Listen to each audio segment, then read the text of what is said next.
Alexa, volume 1. Alexa, volume 1. You respect me when I talk to you. Yeah. So I got one brake line done. I flared it and flared the line and got it on. And then you come all the way over here to this other end. I'm pretty sure if anybody else has done this, they definitely know this is an issue with the smaller lines. The little tab on the inside broke off, so I have to go to the store and purchase a whole nother kit for this one 3/16 piece. So y'all, we had to take a little trip to Gray Line where I had to buy a whole, we had to get a whole flaring kit for the one fitting that broke. The story time, y'all. We get in and we are at the counter. The guy tells me the price. I hit my pockets. I don't have my wallet. Omari had already recognized. You hit the classic. Yeah, I did the like triple pat down. And I didn't hear confirmation that people be like, okay, there you go. Came in to save the day. Does that mean you're driving? I was an idiot. Without a license? Don't do that. Yeah, We that's out. what that means. Alright, y'all. We at intermission. Look at that. Look at that freaking crack. I'm gonna go ahead. I'm gonna proceed to still put this in the car just so I can have the lines made it up and get to ordering another one. Ain't no point of wasting time. What do you think? I think, yeah, you ran into some bull, but this is the most annoying task. These lines is hell, bro. Like, just, And you're doing a 10 line. The 6 line is worse. let Let me show you something. Yeah, swap over. So that's what I was trying to tell you to do.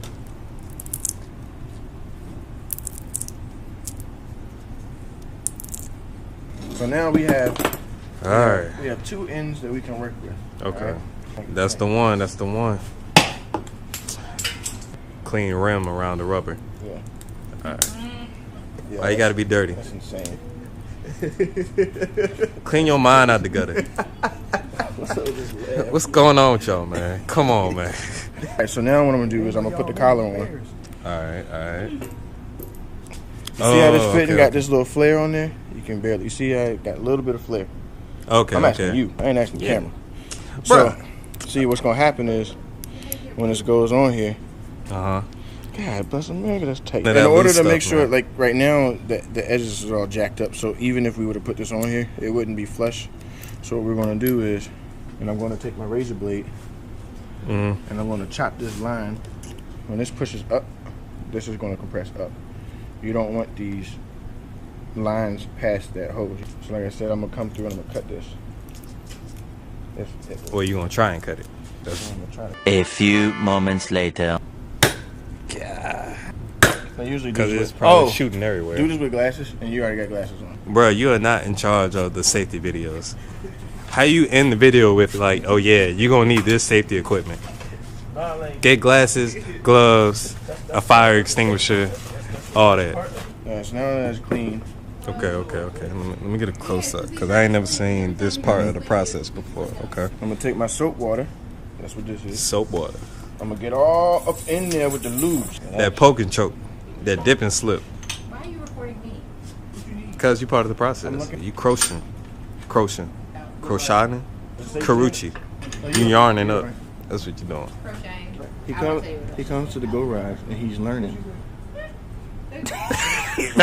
Alright, y'all. So this is a new day. I'm gonna go over a little bit of what I did yesterday, and we're gonna see what else I have to get done today. Just going over the car. Yesterday I was able to get most of my lines made. I got the feed line made that goes down underneath the car. It comes through here, comes around, goes to the fuel pressure regulator. Like I said, I got those lines made. I also got the return line made as well. I think that I need to possibly adjust them, but this motor has to come out, so I will probably end up doing that and cleaning it up and actually make it sit along the firewall once the motor comes out. But this is just to test to make sure that my fuel pump and all the lines are working correctly as expected. So I'd rather do it while I know I have a running motor before I go build another motor and possibly have issues with my fuel system. So with that said, I have the regulator on. I still have to run my fuel pressure sensor off the side. I don't know if this will work. I know they have a port right here that is used for sensors, and for your gauges such as this one, but due to spatial concerns I will try to use this little fitting I have with the 90, and hopefully that works. So coming to the inside of the car, on today's goal, as you see, I already have the 2 lines running, the feed and return to the back, and I have the regular fuel hanger. I'm going to be installing in this modified one that I did that has a Walbro 525 fuel pump with a highly hydromat filter. It also has 8 AN feed and 6 AN return lines. So today I plan on getting that tightened up. I also have to come and wire in. Oh, look at that! I got stuck on my bag. See, I hate those things. That's getting fixed. I have this little chipboard that is a flex fuel converter that I'll be wiring to my ECU. Sit back. I'll try to put up a time lapse. You'll see what I'm doing. I'll cut in every now and then and just show you my steps of what I'm going through. So hang in there and watch on.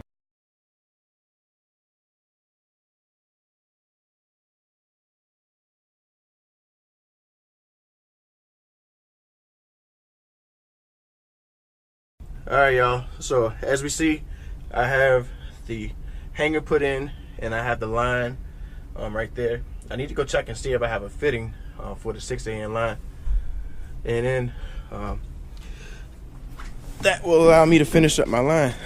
I hear somebody at the door. Look who the hell it is. Special delivery. What do you have here? Little present, little something. Omari shows up with a present. Oh shit. Nah. Ain't no way. Triple disc, bitch! Yo, we about to go. We about to put all the power to the ground. Yes, sir, that's like. She clean too. I'm not saying that's overkill, but we ain't gonna have to worry about nothing. We about to overkill everybody else. That's what's gonna happen. That's for sure. I might have to place another order. This might set me back a little bit. Oh man, this is the only one I got. Or you're smaller than me. Get in there. Shit. They always send the little guy in first. He's always expendable, man. Yeah. All right, so we hit a stopping point on the fuel lines. I have to order another fitting. So now we're going to switch efforts to getting the ECU out so I can do my soldering. You cannot see in there right now, but it's happening. Omari once again in rare form is turning wrenches. You know what? Let's give the people a little preview. Let's give them a little preview. Oh, you want to show them what you're dealing with? This is what O's dealing with. I got the ECU that kind of sitting in there. It's hard to work. Check it out. Shameless plug. So Omari has successfully brought out the ECU. We will be doing the solder work now. Follow the time lapse and you'll see what I do.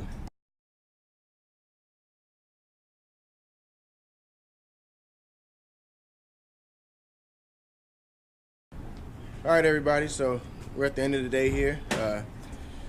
We got Omari about to go inside the car. He's going to go ahead and turn it on. As you see, we have the ECU hooked up. We're just running some tests on it real quick to make sure that it does work. He turned it on. You can see the light on the board. Hey, there we go. There we go. Yep. We're going to go to my phone. We're going to pull up my TunerView app, and we're going to connect to the computer of the car. Which you see it's connected, and you see it's showing 20% ethanol. I don't know right now if that is the correct percentage because I really don't have any gas in the line, so I don't understand how it's reading that. And we did do some tests where we tried to unplug it and see if it changed voltage, and it didn't. So hopefully that is hooked up right. Won't know until I actually get some gas in it. To finish up, so back over Trace, he's working on brake lines and fuel lines. Kind of a boring project, so we're not gonna spend too much time filming it, but we can kind of show you what he's got going on. All right, so Trey. yes sir. All right, what's going on? It's easy if I show you. I'm currently teeing off my rear brake lines up here, and I will be running one of the lines for my staging brake to that T, and I got one more T to make, and that's for the actual rear brake lines coming from the master cylinder. So why does it take so long, man? What you doing? it's taking long because this is annoying. You got to get the fittings, you got to flare the fittings, then different tools break and things like that. So far I have ran the lines into the inside. Well, you can't really see it from there, but I got the lines, the brake lines ran to the inside where the staging brake is. Cut a hole and ran them through the top. There'll be a shield up here to shield it from anything hitting it. These lines will straddle along the top part of top part of the tunnel, and like I said, come around in this T. So fuel lines too that I've ran, we got them in here. The next thing that's important, like I said though, is getting these brake lines ran and followed along with the fuel lines. All right, so while we're under the car, of course we were talking, and of course everybody knows when you want to go fast, you need to build it in and get a big turbo, etc., etc. A lot of the stuff they don't realize that a lot of the small parts that kind of go into it, which is why you're under here working on brake lines and fuel lines. So why don't you kind of go over some of the stuff that's underneath the car that you got to help you run the times that you do? Let's go to the front. Yeah, let's go to the front. So the main thing that's done, as you can see when you look underneath here, is the traction bar. Traction bars. Yeah, they have Blackworks Racing. Also have the scatter shield that you can see. That's mandatory for I think it's like 11.5 or 11 seconds. Yeah, you gotta have a scatter shield around. But that's, like I said, the main thing I'm gonna have to do going forward. I need to get a weight plate on the front part of the car. That'll allow me to drop the radiator a little bit as well, because it'll be a mountain surface. But the main part of the weight plate is to get as much weight over the front wheels as possible. So I will have to either purchase one or make one somehow. If we do it, we'll document it and shoot it for you. All right, so we also have Goodrich stainless steel brake lines under, K-Sport suspension or coilovers. The spring rates have been changed. All the bushings on the bottom I had to go through and replace because the stock OEM ones offered too much slack. So I actually just went and put energy suspension on bushings throughout the whole underneath of the car. They do have the spherical bearings now, which really is what I should be going towards, but this is fine. I did it like 2 years ago, so I'm not really concerned about changing that. Yeah, so the exhaust is custom 3-inch built by Adrenaline Auto Works about 6 years ago. 3-inch all the way to the back. When we go the top mount, we still plan on running the 3-inch to the back because I just like having a muffler. But when I go to the track, I may. As far as weight goes, I should take off the exhaust, but I mean, I'll be driving the car on the street, so a cutout would not be bad to have on this car.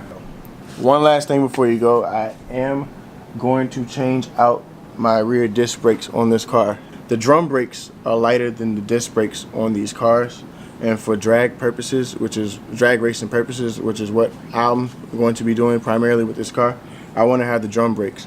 Also, the drum brakes clamp a bit harder than the disc brakes, so when I use my staging brake, the car will actually stay. So I got a pair in the back of the car that I'll be putting on here. And see, with that, it's complicated because everybody thinks disc brakes are always better. The good thing about disc brakes is they're more consistent. So whereas a drum brake may be able to stop hard once, a disc brake can do it over and over before they start to fade. And this is before you get into the argument about what kind of pads and rotors and all that other nonsense that you're running. But a drum brake can have more clamping force than a disc brake. It just won't be able to do it as consistently. And of course, there's more parts and it's harder to work on, etc., etc. I am testing my lines that I just made. Fuel lines. Yep, test my fuel lines. I got one cap on the end, another cap over here, and just put some air in it. And as you see right here, hold on, let's do it. I have a leak. You see? It's going down. Try it. See, that right there shows that I have a leak. I can hear the leak. All right, so as he's working on his fuel lines, take a look. He's got these special wrenches, you may have noticed. He used these as opposed to like a traditional crescent wrench like that, because that, a lot of times they're made out of steel or some alloy. These are aluminum, and they won't damage your AN fittings. I had to cut off my sway bar. Did it cut it off? Yeah, I chopped that joint off. And it's stupid because I chopped it off so I could run my fuel lines here. And as you see, I'm not running my fuel lines right there. So I lost my sway bar for nothing. Well, it was more weight. So these are PTFE lines. I should show you. What? These are PTFE lines. What is that? This line on the inside, instead of it just being rubber, it's actually a plastic liner. You can't see it right now. When I take it off, it just basically makes it so you can run like alcohol. I'm using E85 or whatnot, and it doesn't deteriorate. Like your regular AN lines, over time the rubber will deteriorate, clog up your fuel filter. Hopefully next video we'll be wrapping up with this portion of the build, and then we'll get back to actually building the motor and getting this thing going. So yeah, have a good one. Thanks for watching. Like and subscribe. Catch you next time.